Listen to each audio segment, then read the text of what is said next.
আল্লাহু আকবার। নামাজের নিয়ত বাঁধলেন ইমাম সাহেব। পেছনে মুক্তাদির সারিতে ওরা ৮ জন ইমামকে অনুসরণ করল। সুললিত কণ্ঠে কেরাত পাঠ শুরু করলেন বৃদ্ধ ইমাম।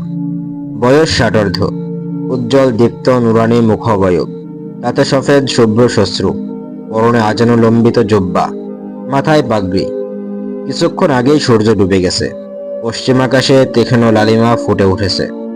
চারিদিকে সবুজ চত্বরে ঘেরা খোলা মাঠ, আর সেই মাঠের সবুজ ঘাসের গালিচার উপরে নামাজরত ৯ জন।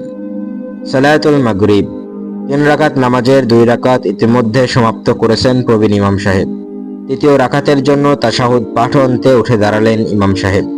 পেছনের ৮ জন মুক্তাদিও ইমামকে অনুসরণ করল। অন্ধকার এখনো ঢেকে নামেনি, চারিদিকে আবসা আলো আধারির খেলা। হঠাৎ একটি বুলেট এসে বুকে বিঁধল নামাজরত বৃদ্ধ ইমামের। নামাজের নিয়ত বাঁধা হাত তার খুলল না। ডান দিকে ঢলে পড়লেন তিনি। ইমাম শূন্য হলো জামাত। বুলেটটি এলো সামনের দিক থেকে, শব্দহীন গুলি, সাইলেন্সার রিভলভারের ট্রিগারের তীব্র পরিক্রমা। ইমামের ঠিক পিছনেই দাঁড়ানো যুবক, যে নামাজের শুরুতে আকামাত দিয়েছিল, সে সামনে কদাপ এগিয়ে গেল। ইমামের স্থলাভিষিক্ত হলো এ যুবক। ২৫-২৬ বছরের যুবক, মাথায় গোল সুতার টুপি, গায়ে টাকনুর উপর পর্যন্ত লম্বা সাদা জামা, মুখে মিহি কালো ঘন চাপদারি। নামাজের তৃতীয় রাকাত অর্থাৎ শেষ রাকাত। যুবক ইমাম রুকুতে গেল, পেছনের মুক্তাদিরাও তার অনুসরণ করল। ঠিক এমনই মুহূর্তেই আরো একটি বুলেট যুবক ইমামের মাথার ঠিক ২ ইঞ্চি উপর দিয়ে ছুটে গেল। দাঁড়িয়ে থাকলে বুলেটটি তার বুককে এফর করে দিত নিশ্চয়ই। রুকু শেষে সিজদায় গেল যুবক ইমাম। পিছনের মুক্তাদিরাও সিজদায় ঝুঁকে পড়েছে। আবারও একটি বুলেট ছুটে গেল যুবক ইমামের মাথার কয়েক ইঞ্চি উপর দিয়ে। রুকুতে ঝুঁকে থাকলে ঠিক মাথার মাঝখানে এসে বিদ্ধ করত সে বুলেট, কিন্তু তা হয়নি। সিজদা থেকে উঠল যুবক ইমাম, মুক্তাদিরাও উঠল। দ্বিতীয় সিজদায় ঝুঁকে পড়া মাত্রই আরো একটি বুলেট ছুটে গেল মাথার উপর দিয়ে। বসা অবস্থায় থাকলে বুলেটটি এফর করে দিত যুবক ইমামের। সিজদা থেকে মাথা তুলল যুবক ইমাম। তাশাহুদ পাঠের জন্য গোটা জামাত বসল। আসসালামু আলাইকুম ওয়া রাহমাতুল্লাহ। ডান দিকে সালাম ফেরালো যুবক ইমাম। ঠিক এমনই মুহূর্তে বাম কানের লতি প্রায় সুই সুই করে একটি বুলেট ছুটে গেল। মুখটা সোজা থাকলে বুলেটটি ঠিক নাক বরাবর ছেদ করত। দ্বিতীয় সালাম বাম দিকে ফিরালো যুবক ইমাম। ষষ্ঠ বুলেট তার ডান কানের লতি সুই সুই করে ছুটে গেল। পরপর ৬টি গুলি হয়েছে এ যাবৎ, সবকটি গুলিই এসেছে সামনের দিক থেকে। সালাম ফিরেই যুবক ইমাম শুয়ে পড়ল মাটিতে। ক্ষিপ্র গতিতে পাশে রাখা স্ট্যান্ড গানটা তুলে নিয়ে সামনে তাক করল। ট্রিগার চেপে ধরতেই সামনে চলে গেল গুলির দেওয়াল। কিছুক্ষণ পর এদিক ওদিক থেকে আর কোনো গুলি না আসায় ট্রিগার ছেড়ে দিল যুবক ইমাম। চারিদিকে নিস্তব্ধ। উঠে দাঁড়ালো যুবক ইমাম, তার পেছনের ৭ জনও উঠে দাঁড়ালো। সকলেই স্ট্যান্ড গান তুলে নিয়েছে। যুবক ইমাম ছুটে গেল সামনের দিকে। পেছনের সবাই তার অনুসরণ করল। যুবক ইমাম কিছু দূর সামনে গিয়ে থমকে দাঁড়ালো। দেখলো ৭ জনের লাশ পড়ে আছে। স্ট্যান্ড গানের গুলিতে ঝাঁঝরা হয়ে গেছে ৭টি দেহ। সবুজ চত্বরে রক্তে লাল হয়ে গেছে। ৭ জনের লাশের মধ্যে ৬ জনের হাতে স্ট্যান্ড গান, শুধু মাঝখানের ১ জনের হাতে রিভলভার। যুবক ইমাম রিভলভারটি হাতে তুলে নিল। ভালো করে পরীক্ষা করে দেখল, রিভলভারটিতে একটি গুলিও নেই। বুঝতে তার এতটুকু দেরি হলো না, নামাজের জামাত লক্ষ্যে এই রিভলভার থেকেই গুলি ছোড়া হয়েছে। 6 বুলেট রিভলভারের ৬টি গুলি যাও। লাশগুলোর পকেট সার্চ করার নির্দেশ দিল যুবক ইমাম। তার পাশে দাঁড়ানো ৭ জন এগিয়ে গেল। সার্চ করে কিছুই পাওয়া গেল না। সার্চ শেষে ঘুরে দাঁড়ালো যুবক ইমাম। সাথীদের নিয়ে ফিরে এলো যুবক ইমাম। নামাজের স্থানে এসে দাঁড়ালো সকলে। যুবক ইমাম ধীরে ধীরে কথা বলতে আরম্ভ করলো। সাথীরা আমার, এই স্থান আর বিন্দুমাত্র আমাদের জন্য নিরাপদ নয়। আমরা অতি শীঘ্রই আমাদের গন্তব্যে পৌঁছব। তবে তার আগে আসুন আমরা সকলে মিলে আমাদের সম্মানিত হুজুর মেহেদী হাসানের জানাজা পড়ি। তার দাফন কাফন সম্পন্ন করেই আমরা সিদ্ধান্তে পৌঁছব। আমরা এই স্থানেই আমাদের সম্মানিত হুজুরের কবর দিতে চাই। পরিষ্কার আরবি ভাষায় কথা বলছিল যুবক ইমাম। সকলের চোখেই অশ্রুর ধারা, চেহারায় গভীর বেদনার ছাপ। সাথীদের এই অবস্থা দেখে যুবক ইমাম বলল, সাথীরা, আমরা কি খোদার রাহি নই? যদি তাই হয়, তবে আমাদের সম্মানিত হুজুর মেহেদী হাসানের শাহাদাতের তামান্নায় জান্নাত নসিব হয়েছে। তিনি আমাদের রাহবার। খোদার পথে চলার দিশা তিনিই তো আমাদের বাতলে দিলেন। আসুন তাড়াতাড়ি তাকে প্রিয় প্রভুর সান্নিধ্যে পৌঁছে দেই। ইমাম মেহেদী হাসানের দাফন সম্পন্ন হলো। যুবক ইমাম কবরের উপরে শেষ মাটি দিয়ে হাত তুলল মোনাজাতের উদ্দেশ্যে। তার সাথীরাও হাত তুলল। যুবক ইমাম আবেগে আপ্লুত কণ্ঠে মোনাজাত করতে লাগল।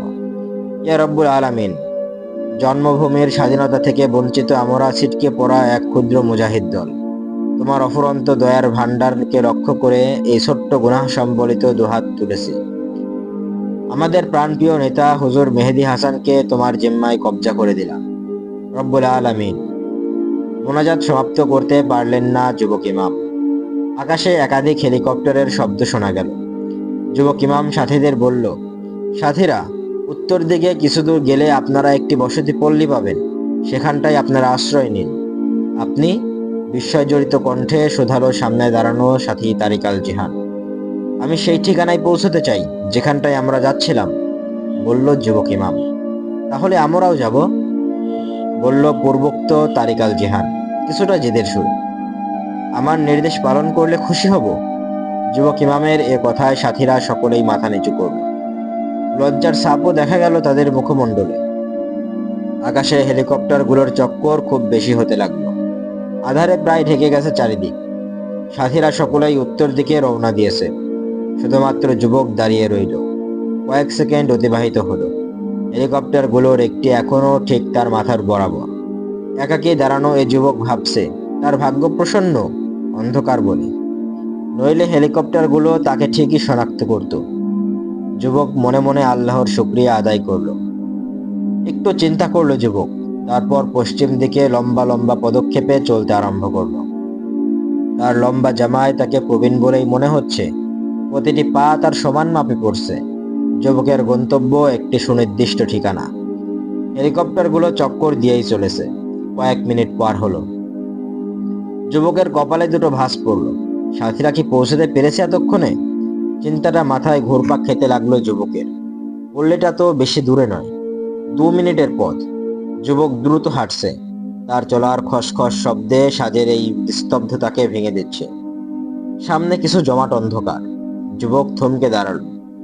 আকাশে চাঁদ নেই, তারারা অনেকটা অন্ধকার ফিকে করে দিয়েছে। যুবক দেখল জমাট অন্ধকারটি তার মাত্র 2-3 হাত সামনেই দাঁড়িয়ে আছে। হঠাৎ অন্ধকার ভেদ করে জমাট অন্ধকারে জ্বলে উঠল দুটো চোখ। জল জল দুটো চোখের তীক্ষ্ণ আলো। দুটো চোখের দিকে তাকিয়ে যুবকের 2 চোখ ধাঁধিয়ে গেল। যুবক পাথরের মতো দাঁড়িয়ে রইল। জিনিসটা কি হতে পারে? কোনো বন্যজন্তু কি, যা এই খোলা ময়দানে পাশের কোনো জঙ্গল থেকে ছুটে এসেছে? যুবকের মনে প্রশ্নের একটা তীক্ষ্ণ ঝিলিক দেখা দিল। যুবকের মনে প্রশ্নটা সত্য পরিণত হলো। একটা গর্জন ভেসে এলো সামনের অন্ধকার থেকে। বাঘের গর্জন। পিছনে আকাশে হেলিকপ্টারগুলো তখনও চক্কর দিচ্ছে। হাতের স্টেন গানটা তাক করলো যুবক। ট্রিগারে চাপ দেওয়ার আগে সামনের জন্তুটার গর্জন কথায় পরিণত হলো। স্টেন গান ফেলে দাও আলরাজি, নইলে তোমার সাথীরা মারা পড়বে। ট্রিগার থেকে শাহাদাত আঙ্গুল সরে গেল আলরাজির। বিস্ময়ে মুখ হা হয়ে গেছে তার। সামনে একটি বিশাল স্ক্রিন, তাতে তার সাথীদের ছবি। তাদের 7 জনকে পিছমোড়া করে বেঁধে নিয়ে যাওয়া হচ্ছে। বিস্ময় কেটে গেল আলরাজির। দেখলো অন্ধকার আর নেই, গোটা ময়দান এখন আলোকোজ্জ্বল। আর তার চারধারে 4-4টি সার্চ লাইট, তাতে তীক্ষ্ণ আলোর ছোটা। আলরাজি ভাবল, এ কি স্বপ্ন নাকি সত্যি? এই ফাঁকা ময়দানে সিনেমার পর্দার মতো এত বড় স্ক্রিন এলো কি করে? স্ক্রিনে স্পষ্টতই দেখতে পাচ্ছে তার 7 সাথীকে। তাদেরকে পিছমোড়া করে বেঁধে নিয়ে যাওয়া হচ্ছে। সর্বপ্রথম আছে তারিক আল জিহান, যে একটু আগেই বিদায়কালে বলেছিল, আমরাও আপনার সাথে যাব।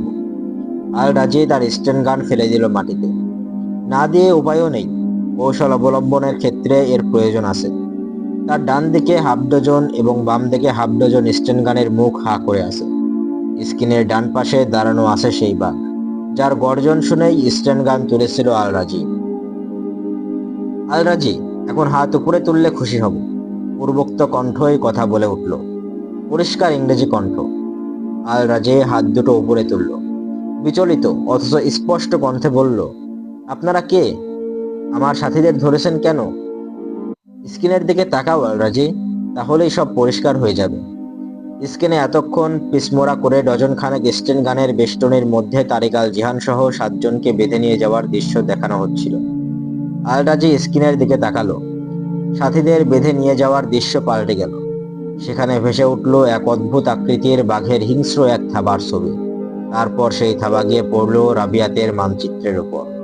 রাবিয়াত, আল রাজির পরাধীন মাতৃভূমি। মুসলিম অধ্যুষিত এই দেশ এখন এক উপনিবেশিক শক্তির করাল গ্রাসে। সেই হিংস্র শক্তির নাম ফ্যান্টম টাইগার। ফ্যান্টম টাইগার একটি সন্ত্রাসবাদী, শক্তিশালী ও হিংস্র সংগঠন, যার করাল গ্রাসে গোটা রাবিয়াতের মাটি আস্তামায় পরিণত হয়েছে, যার বোমার অভিশাপে ধসে গেছে রাবিয়াতের রাজধানী মাদিনাতুল রাবিয়াতের প্রতিটি ইমারত।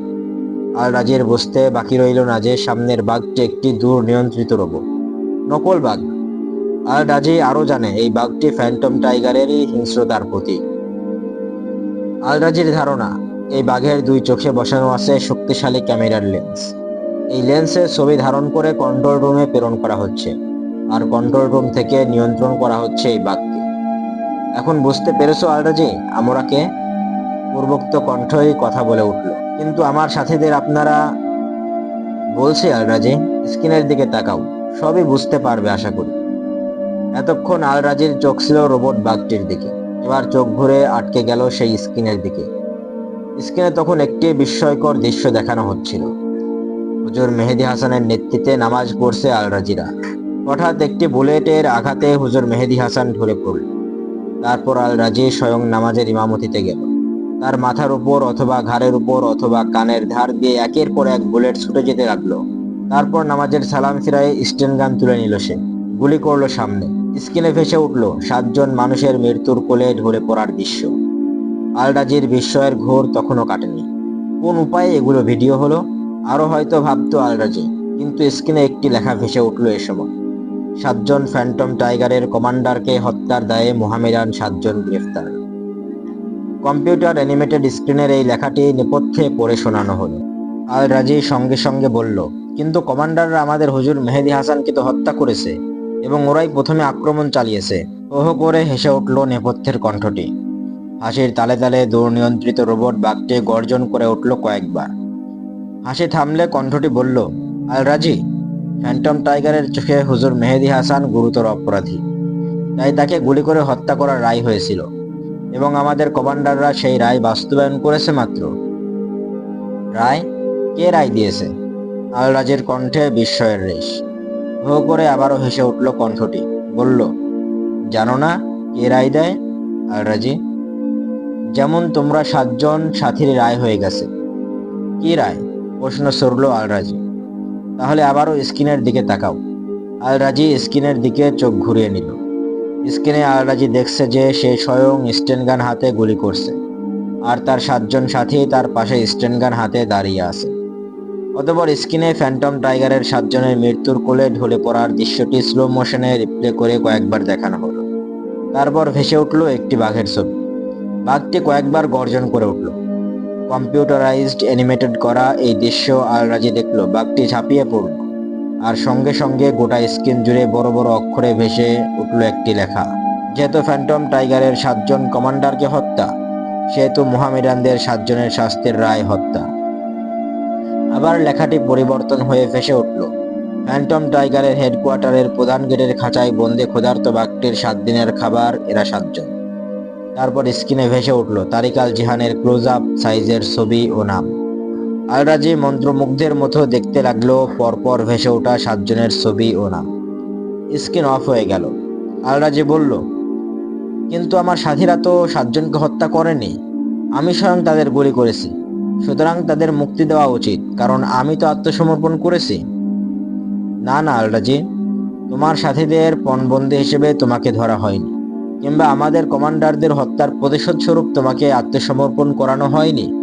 তোমাকে আমরা ধরেছি আরো বিশাল টার্গেট নিয়ে। কি সেই টার্গেট? তাহলে আবারও স্ক্রিনের দিকে তাকাও। এবার আল রাজির জন্য অপেক্ষা করছিল এক আকাশ ছোঁয়া বিস্ময়। স্ক্রিনে ভেসে উঠল একটি মুখ। সে মুখের দিকে তাকিয়ে ভীষণভাবে চমকে গেল আল রাজি। মেহবুবা মেহজাবিন। মেহজাবিন হুজুর মেহেদী হাসানের একমাত্র তনয়া। বয়স 19-20 বছর হবে। চেহারায় নেকাব নেই, গভীর বিধ্বস্ততার ছাপ স্পষ্ট। আলরাজির মনে ভীষণ ধাক্কা। মেহজাবিন তাকিয়ে আছে আলরাজির দিকে। আলরাজিও তাকালো তার চোখের দিকে। চার চোখের মিলন হলো। চোখ সরিয়ে নিল আলরাজি। তারপর প্রশ্ন করলো, ও এই পর্দাতে কেন? প্রশ্ন করলো আলরাজি। নেপথ্যের সেই ভরাট কণ্ঠটি উত্তর করলো, তাই হুজুর কন্যাই বলবে। এখন তুমি মনে করো না ওটা রেকর্ড করা কোনো অংশ, না ওটা ধারণকৃত নয়, সরাসরি সম্প্রচার। নাও, হুজুর কন্যার কাছেই জেনে নাও ও ওখানে কেন, আর কেনই বা তোমাকে ধরা হয়েছে। আল রাজি আবারও তাকালো পর্দায় দাঁড়ানো মেহজাবিনের চোখের দিকে। মেহজাবিন কোনো কথা বলল না। তার চোখে দুফোঁটা অশ্রু। এক দৃষ্টিতে সে তাকিয়ে থাকলো। পিছনে আকাশে হেলিকপ্টারগুলো তখনও চক্কর দিচ্ছে। হঠাৎ একটি হেলিকপ্টার অদূরেই ল্যান্ড করল। হেলিকপ্টার থেকে নামলো একজোড়া পা। পা দুটো সিঁড়ি বেয়ে মাটিতে নামছে। স্ক্রিন থেকে চোখ ফিরে গেল আল রাজির। নজর পড়ল হেলিকপ্টারে আরোহীর পা জোড়ার উপর। পা দুটোতে ভারী বুট। মাটি স্পর্শ করলো পা দুটো। স্থিরভাবে দাঁড়ালো। ঠিক তার উপরই জ্বলে উঠল এক তীব্র সার্চলাইট। আলোর বন্যায় ভেসে উঠল এক কিম্ভূত কিমাকার বাঘের মূর্তি। পা দুটো এই বাঘের মূর্তিরই। দুবার গর্জন করে উঠল মূর্তিটি। ডান পাশ থেকে ছুটে এলো 7 জন স্টেন গানধারী। তাদের স্টেন গানের ব্যারেল নিচে নামান। তারা সকলেই বাঘের মূর্তিটিকে ঝুঁকে বাউ করল। আল রাজির বুঝতে কষ্ট হলো না, এই সেই ফ্যান্টম টাইগারের প্রধান, টাইগার দ্য গ্রেট। আসলে দেখতে একে কিম্ভূত কিমাকার বাঘের মূর্তির মতো লাগলেও এ আসলে দুপায়া মানুষ, তবে ছদ্মবেশী। পোশাকের ভেলকিবাজিতে ধারণ করে এই ছদ্মবেশ, যার নাম শুনলেই গ্রাবিয়াতবাসীর বুক থেকে হৃৎপিণ্ডটা অটোমেটিক্যালি ছিটকে পড়ে যেতে চায়। সরাসরি আলরাজির দিকে আঙ্গুল তুলে গর্জন করে উঠল টাইগার দ্য গ্রেট। তারপর ভেসে এলো এক বজ্র গম্ভীর হুঙ্কার, একে নিয়ে চলো। কিম্ভূত কিমাকার মূর্তিটির এই নির্দেশের সাথে সাথেই ফাঁকা হয়ে গেল সেই স্থান। হেলিকপ্টারটা উড়ে গেল আকাশে, তারপর হারিয়ে গেল দিগন্তে। এত কিছু ঘটে যাওয়া এই ময়দান আবারও ফাঁকা হলো। পিছনের 7টি লাশও উধাও হয়ে গেল। রইল না কোনো রক্তের চিহ্নও, শুধু রইল হুজুর মেহেদী হাসানের কবর।